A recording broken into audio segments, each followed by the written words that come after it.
আসসালামু আলাইকুম ওয়া রাহমাতুল্লাহ।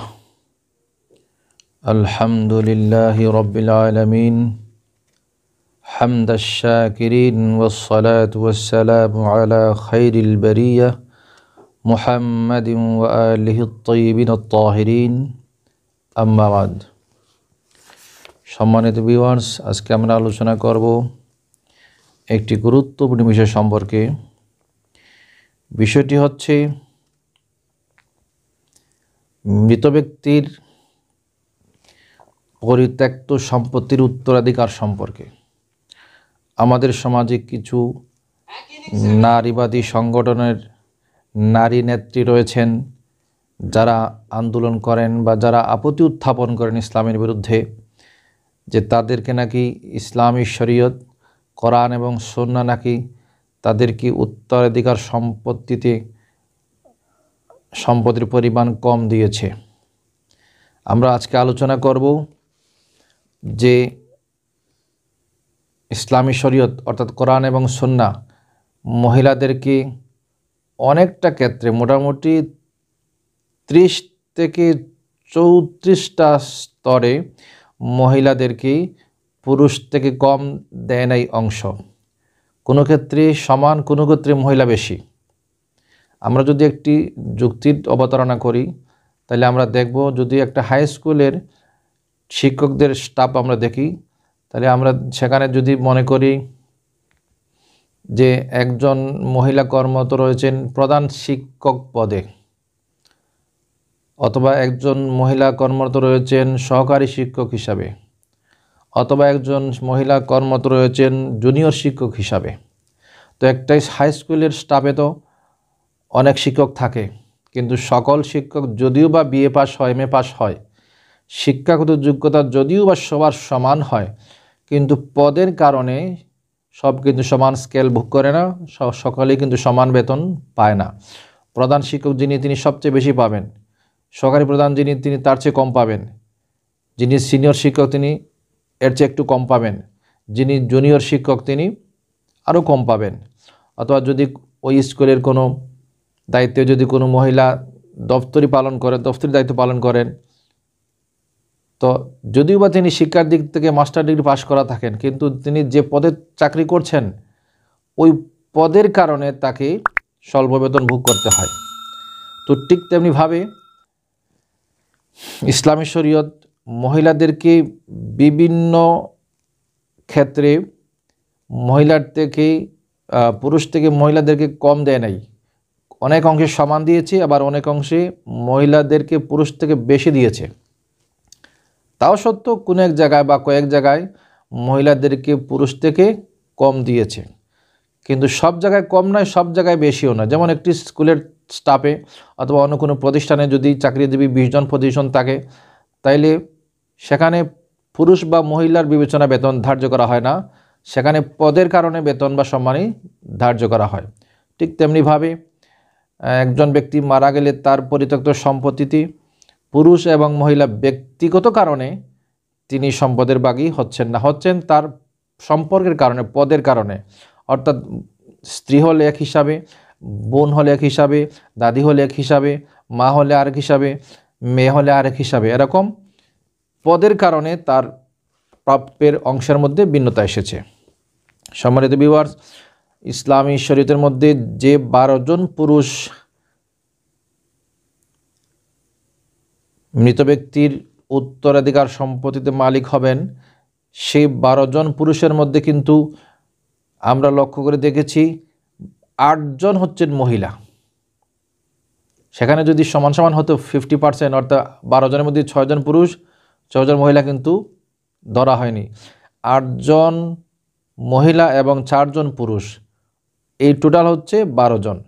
তো 12 জন ব্যক্তি যাদেরকে আসহাবুল ফরাইজ বলা হয়, অর্থাৎ যাদের প্রাপ্যাংশটি পবিত্র কোরআন এবং হাদিসের মধ্যে রয়েছে, ওরা 12 জন ব্যক্তি হলে তাদের মধ্যে তালিকায় রয়েছেন মহিলা 12 জন, মহিলা রয়েছেন 8 জন আর পুরুষ রয়েছেন 4 জন।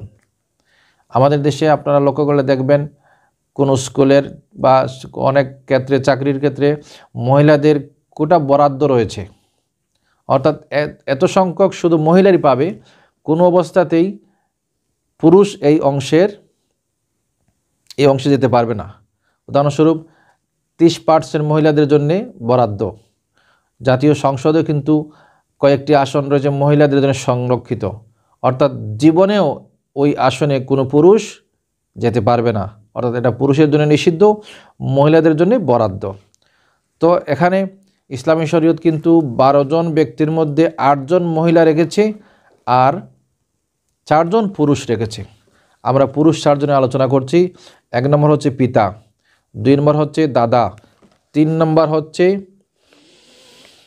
বৈপিত্রীয় ভাই অর্থাৎ মায়ের ঘরের ভাই, 4 নম্বর হচ্ছে স্বামী। এই 4 জন পুরুষ যাদেরকে আসহাবুল ফরাইজ বলা হয়, তাদের প্রাপ্যাংশ পবিত্র কোরআন এবং হাদিসের মধ্যে সুনির্দিষ্টভাবে উল্লেখ করা আছে। 12 জন মহিলাদের মধ্যে 8 জন মহিলার মধ্যে একজন হচ্ছেন স্ত্রী, 2 নম্বর হচ্ছে নিজের ঔরসজাত কন্যা, 3 নম্বর হচ্ছে কন্যার অর্থাৎ পুত্রের কন্যা মানে ছেলের ঘরের নাতি, 4 নম্বর হচ্ছে সহোদর বোন অর্থাৎ আপন বোন যাদেরকে আমরা বলে থাকি, 5 নম্বর হচ্ছে বৈমাত্রেয় বোন অর্থাৎ মাতা ভিন্ন পিতা এক অর্থাৎ বাপের ঘরের বোন, 6 নম্বর হচ্ছে বৈপিত্রীয় বোন অর্থাৎ পিতা ভিন্ন মা এক অর্থাৎ একজন মা আর ওই মার স্বামী ছিলেন 2 জন, অর্থাৎ প্রথমে একজন ছিলেন আর পরে আরেক জায়গায় বিয়ে হয়েছে। তো বৈপিত্রীয় বোন হচ্ছেন 6 নম্বর, 7 নম্বর হচ্ছেন মাতা, 8 নম্বর হচ্ছেন দাদি বা নানি। আমরা দেখলাম 12 জন ব্যক্তির মধ্যে 8 জন মহিলা এবং 4 জন পুরুষ।